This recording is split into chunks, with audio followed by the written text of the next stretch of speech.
Okay, next on the agenda is a meeting with Rameth and Sunita Razdan, lead petitioners regarding Article 14 in the May 2018 annual town meeting warrant. Rameth and Sunita with us?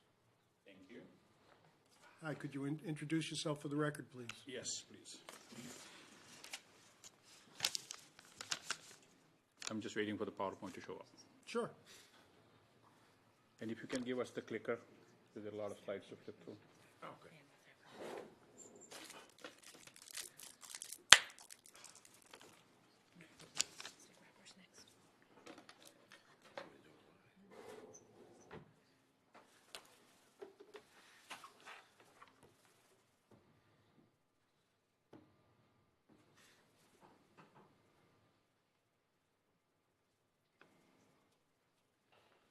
Can we have the clicker? Yes. This one. So down is that one, down is, yeah. Okay, thank you. So you heard you were in the room, you heard the ground rules? Yeah, Okay. I got it. Very good. So thank you for the opportunity. My name is Ramesh Razdan. I've been in Massachusetts for 18 years and Shrewsbury for 12 plus years. My daughter recently graduated from Shrewsbury High, and she's a proud junior at Cornell University. So thanks to Shrewsbury Public Schools for making that happen. Today I am here as a concerned parent and a resident of Shrewsbury High School, resident of Shrewsbury. I think you can see that we have some kids with me, and they did some research on Styrofoam a few months back. And then they actually shared the data with me, and I became very excited to kind of push it forward.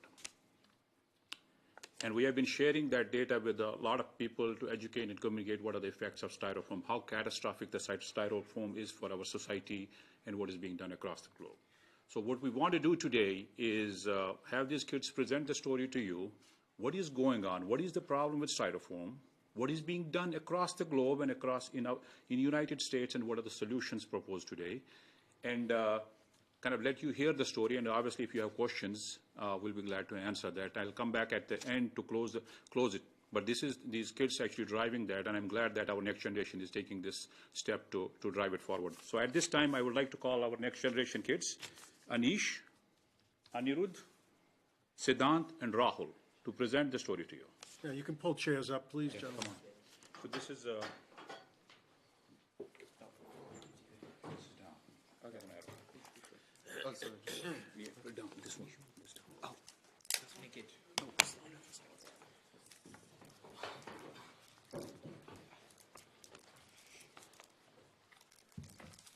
So, hi. My name's Anish. I'm Anirudh. I'm Siddhant, And I'm Rahul. and we're all students at Shrewsbury High School. And what we first need to understand is why Styrofoam is a big problem today. The problem is we're feeding our next generation Styrofoam. And while we may not know what the harms are as everyday consumers, the problem is that there are a lot of health complications that we don't consider when we have these Styrofoam being used in schools and other establishments. And as a result, it creates a number of health complications that we can try and curtail by having this article.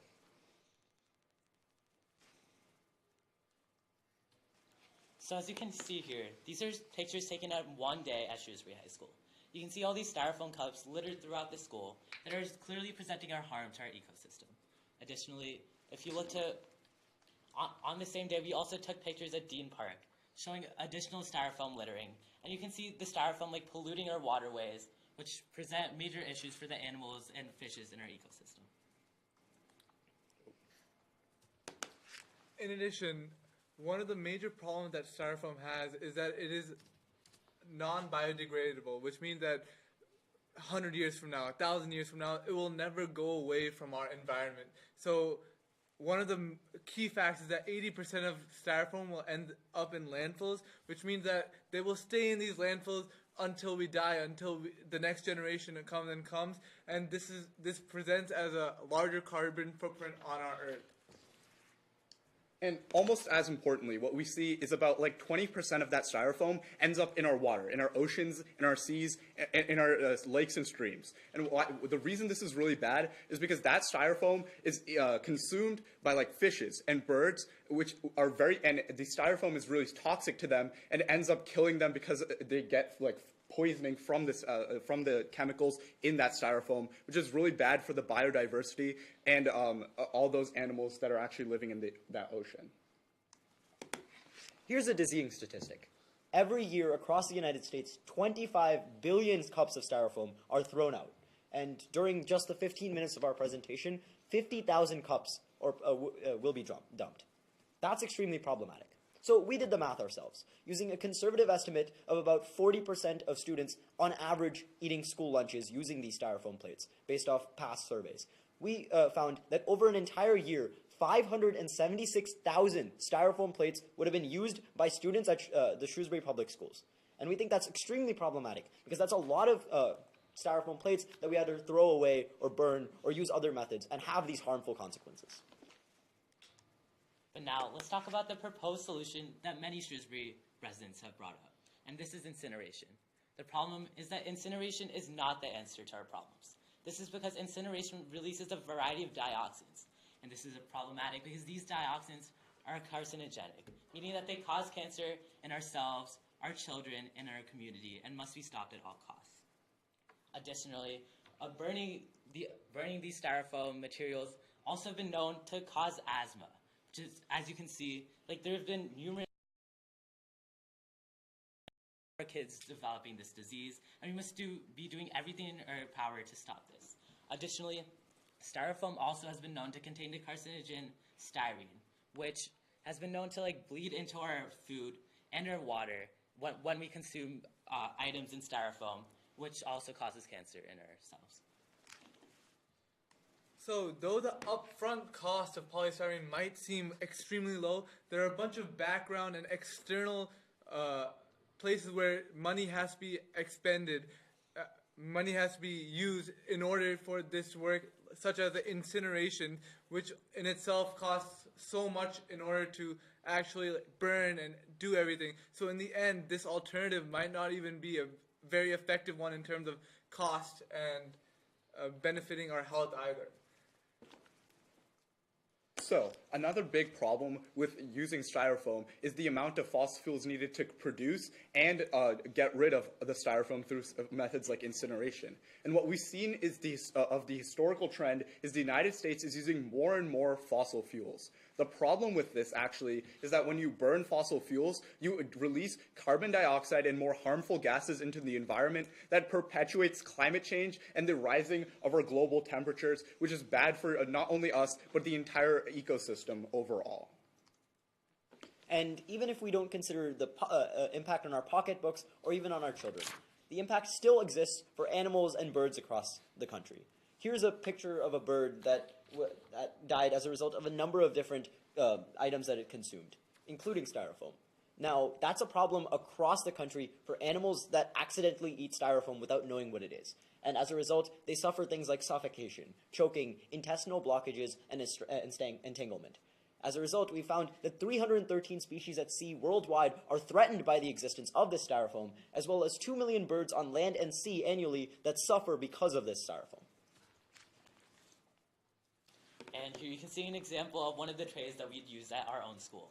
You can see how birds oftentimes confuse these styrofoam trays for food, and thus they consume the styrofoam, leading to the numerous health effects that we've described. As the very important saying was, health is wealth. Our health is of utmost importance, particularly for our next generation, which is us. And we are concerned for the health of our entire generation. And as a result, we believe that polystyrene is not an effective solution to maintain the health of our generation and the generations that follow it. Similar as we brought up before, styrofoam is really problematic because it is not biodegradable, which means it doesn't break down and become part of the ground itself. And this is really bad because it expands our carbon footprint and it stays there for generations and generations and just is out there for birds or other animals to consume. We talked earlier about the hidden cost. Green Dining Alliance puts it at $7 billion for the entire United States of hidden costs. Not the upfront cost of buying styrofoam, but all the associated costs like burning and transportation that we never really consider, which is why we think that styrofoam is so cheap. And that altogether, they averaged it out and found that it added about 1.2 cents per cup.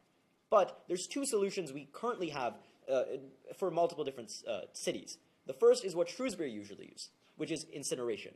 But we've already described how incineration is really bad.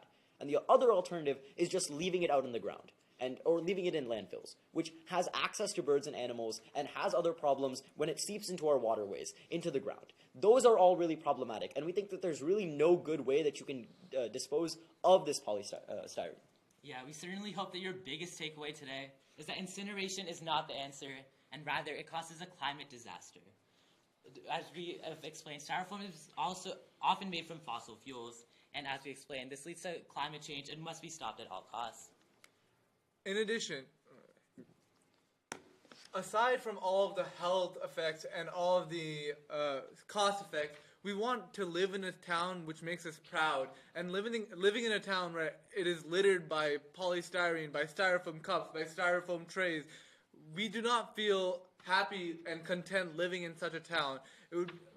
That's why a proposed solution to get rid of these styrofoam plates would not only make our health and our costs maybe better, but it will also make our towns a much cleaner and safer place to live. Yeah, when we have all these cups on the ground, it's extremely ugly, as well as eagly from all the dead birds. 5 minutes, gentlemen. Yes. So now what we need to know is what is our solution. What we have proposed is a bylaw that would make Shrewsbury completely styrofoam free by the year 2020. And so what we see is the current trend right now is many cities and towns across the United States have moved towards banning styrofoam and moving towards safer, more eco-friendly alternatives. In fact, we've seen San Francisco, New York City, and Washington, D.C. followed on this trend, where you see like the light blue states being the ones that have already banned, and the dark blue states the ones that are planning to ban these styrofoam of materials. Excuse me, could I clarify? Did you say could you bring that map back? Oh, yes.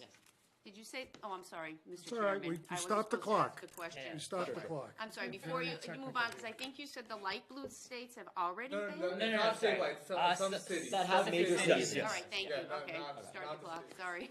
Our goal in the end is a statewide polystyrene law. And the fact is there's already one that's being considered, HD 3015. And that one has potential to pass in the future. But we're going to need to have many cities behind it. Already we have 27 towns that have banned polystyrene entirely.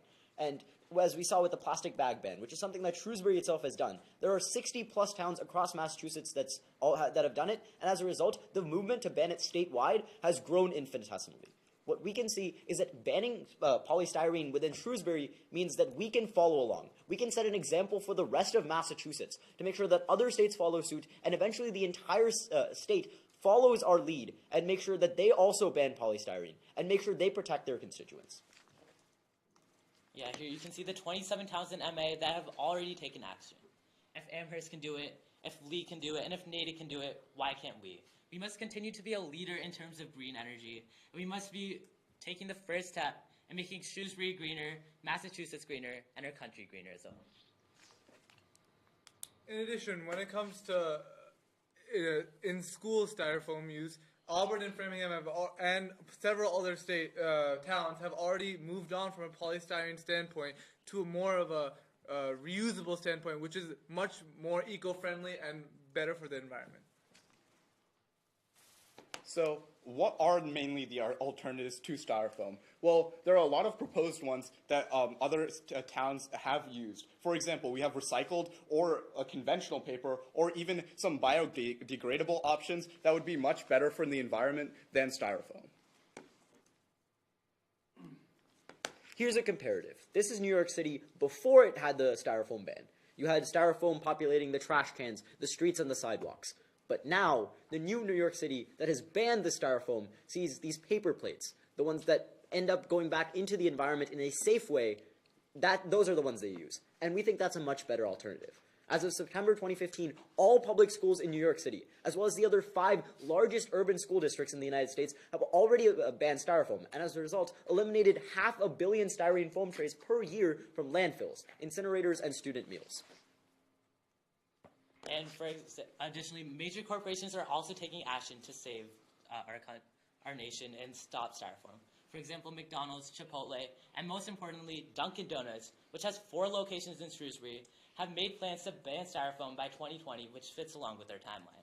And this is really important because if these companies can do it, which are so heavily based on Styrofoam, then why can't we?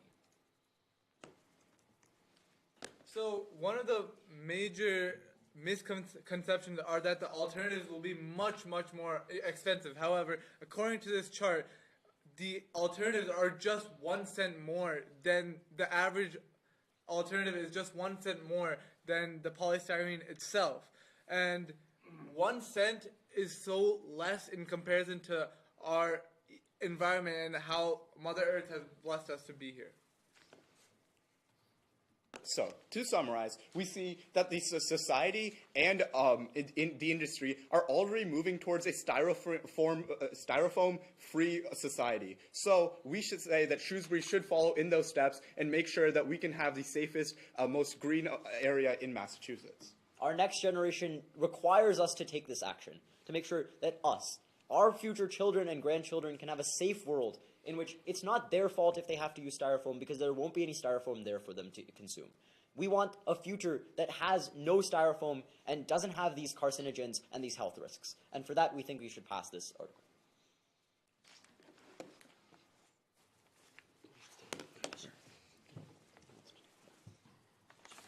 Just in closing, all of us want to live in a town which is prosperous and healthy. Let me stop that. Okay. I'll give you just a minute or so. Okay. Yeah. All of us want to live in a town which is prosperous and which is actually a role model for all of us. I moved to Shrewsbury from Westboro because it was an awesome opportunity and it has an amazing school system. I think here we are not doing something that is groundbreaking. 27 towns, a number of cities across the world, across United States, almost 40% of United States has already banned Styrofoam. So we are not really breaking ground. I think it is time for Shrewsbury to take an action. It is time for us to show the world what we really can do.